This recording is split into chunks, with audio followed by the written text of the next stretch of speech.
그래서 이거 가지고 어디가 많이 변경? 포연하고 모곡 쪽에는 많이 변경될 거로 보는 거예요. 왜 그러냐?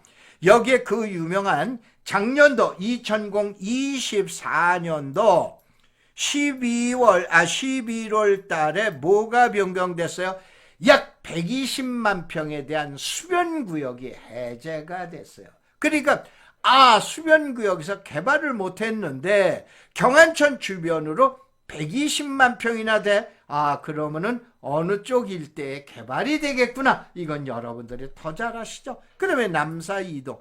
남사이동은 왜 문제가 있었느냐? 그 유명한 지니천, 이제 지니상수원이라고 그러는데 정식 명칭은 송탄상수원 보호구역이에요. 여기 있는 면적이 지금 문제가 있었다. 그러면 이제 어떻게 되냐? 보통 우리가 여의도 면적으로 얘기하죠.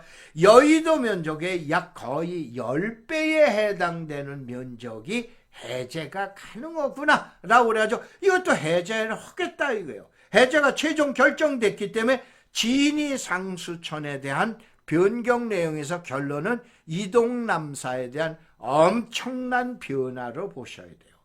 자, 양지 쪽은 이제 뭐 그냥 넘어가고 얼마 크다는 변함이 없고, 그 다음에 원삼 쪽은 가장 크다는 문제가 상수원 보호구역이 아니고 수도권 정비계획상 자연보전권이야. 아까 잠깐 녹색 색깔을 보셨죠? 이런 생각에 의해서 결론은 이거를 갖다 변경을 해야 되는데, 그러면 고삼리 주변 쪽에서는 어느 쪽으로 해가지고 발달되겠냐? 우쪽이 되겠구나 라고 하는 걸 유추가 가능하죠. 왜 그러냐? 남용인 IC, 금년도 개통이죠. 원삼 IC인데 이거에 대한 연결을 여러분이 한번 분석을 해주셔야 돼요. 자, 그 다음에 이제 배감이다라고 그러는 게 이제 제가 가장 신경 쓰는 지역인데, 배감 이론이 지역 자원을 하는데 요거는 균형 개발이라는 측면에서 보셔야 돼요. 자, 포공모연은 자, 여기는 어때요? 한강 수계 및 주민 지원에 가는 여러분들 많이 들어보셨죠?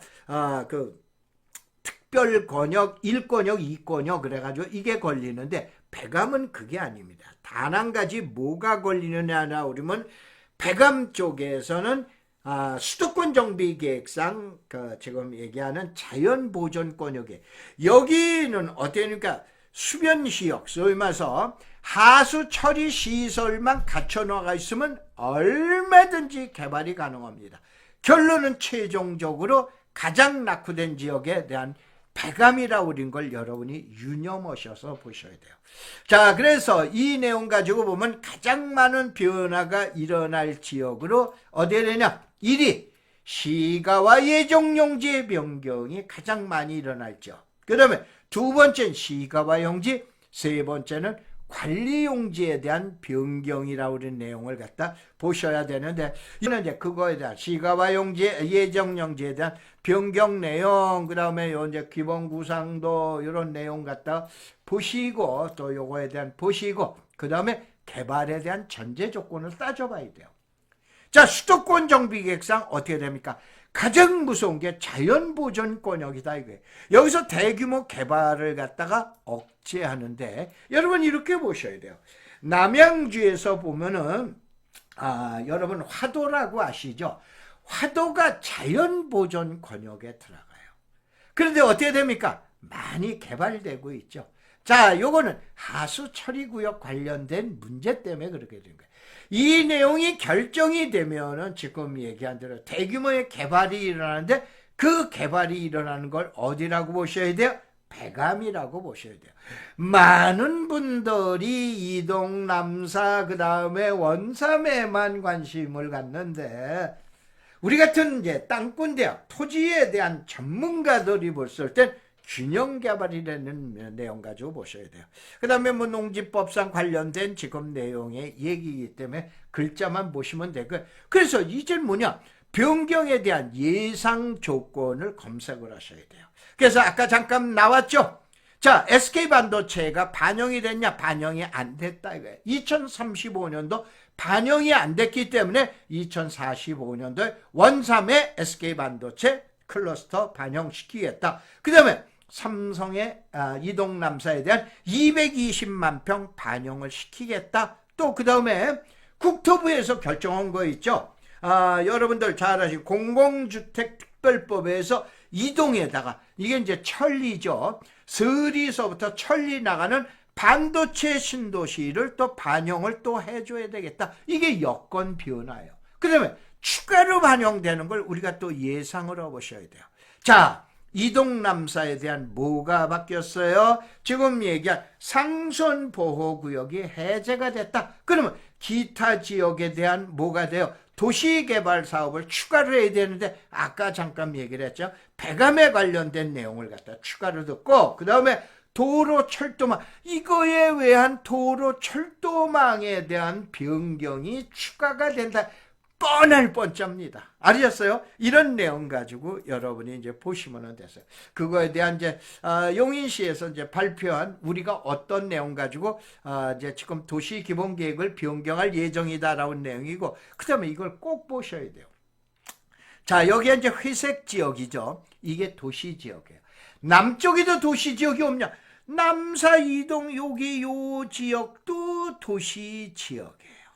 그 다음에 요게 어디에 됩니까? 원삼의 도시 지역이에요. 그 다음에 여기가 백암의 도시 지역이라고 보셔야 돼요. 도시 지역이냐 비도시 지역이냐 이걸 내용을 분명히 알으셔야 돼요. 그래야 지금 얘기가 드러나오는데, 도시 지역과 비도시 지역은 간단한 거예요. 도시계획이 있으면 도시 지역이에요. 도시계획이 없으면 비도. 그럼 나머지 여기 회색 지역이 짙은 지역은 어떻게 되냐? 이쪽 지역이 비도시 지역이에요. 이 지역의 시가와 예정용지에 대한 변경, 또 그 다음에 관리용지에 대한 변경, 새로운 지정, 이것이 나오게 될 거다 이거예요. 그러면 남이 도시 지역에서는 시가와 예정용지가 아니냐? 아니에요. 시가와 기존의 용지에서 시가와 예정용지에 대한 변경이 나오게 돼요. 이걸 아무리 설명을 해봐야 여러분들 오프라인 모임에서 저한테 와서 한 번만 강의 들으시면 뭐든지 게임 끝납니다. 이게 이제 농업진흥구역과 보호구역 관련된 이게 이제 시가와 예정용지에 대한 변경인데, 여기에서 요 계획의 그림을 잘 보셔야 돼요. 요거 그림, 요거 그림, 요거 그림, 아까 얘기한 대로 이게 도시지역이다라고 그러는 거예요. 알겠어요? 이거에서 어떤 변화가 일어나는 건가 여러분이 예측을 하셔야 돼요.